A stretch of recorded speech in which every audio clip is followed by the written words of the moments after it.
टैंकों की चढ़ाई अब असली लड़ाई। हमास ने इजराइल पर क्यों दागे 5000 से ज्यादा रॉकेट, खुद कर दिया बड़ा खुलासा। गाजा पट्टी की जनता त्राहिमाम कर रही है, लेकिन आतंकी संगठन हमास लगातार इजराइल को भड़काने का काम कर रहा है। हमास ने एक बार फिर इस विनाशकारी जंग की आग में घी डालने का काम कर दिया है।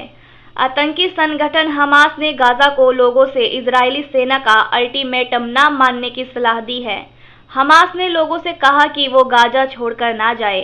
हमास ने इजराइल को चेतावनी को प्रोपोगेंडा बताते हुए बयान दिया कि गाजा में फिलिस्तीनी फिर से अपनी मातृभूमि नहीं छोड़ेंगे। हमारे पास दो विकल्प है, इजराइल को हराना है या अपने घरों में ही मर जाना है। इस बीच हमास ने ये भी खुलासा किया है कि उसने इजराइल पर इतना भीषण हमला क्यों किया। आतंकी संगठन हमास ने कहा कि दम घोंटू घेराबंदी का नतीजा था, जिसे गाजा ने 17 साल तक झेला था। हमने हमला करके इस खुली जेल से बाहर निकलने की कोशिश की है। हमने अंतर्राष्ट्रीय स्तर पर अपनी आवाज उठाने की कोशिश की है। इस बीच गाजा में इजरायली टैंक घुस गए हैं और आतंकियों के ठिकाने पर छापेमारी कर रहे हैं। इजराइल ने हमास को कहा है कि वो जब तक इजरायली बंधकों को नहीं छोड़ेगा, तब तक गाजा के लोगों को बिजली, पानी और खाना नहीं मिलेगा।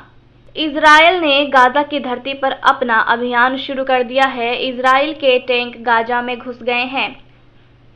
गाजा की धरती पर हमास के खिलाफ आग उगलते नजर आ रहे हैं। फिलहाल हमास की घेराबंदी हो रही है और हमास के आतंकियों के ठिकाने पर छापेमारी हो रही है।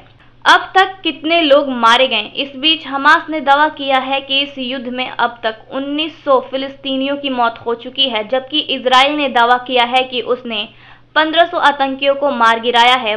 वहीं फिलिस्तीनी स्वास्थ्य विभाग का दावा है कि 6300 लोगों से ज्यादा फिलिस्तीनी इस हमले में घायल हुए हैं। बड़ी खबर है कि इजराइल ने हमास के साथ साथ अब हिजबुल्लाह के ठिकानों पर बमबारी कर रहा है। दक्षिणी लेबनान में बने हिजबुल्लाह के ठिकानों पर बमबारी हो रही है। इस बीच इजराइल ने एक ड्रोन को भी मार गिराया है।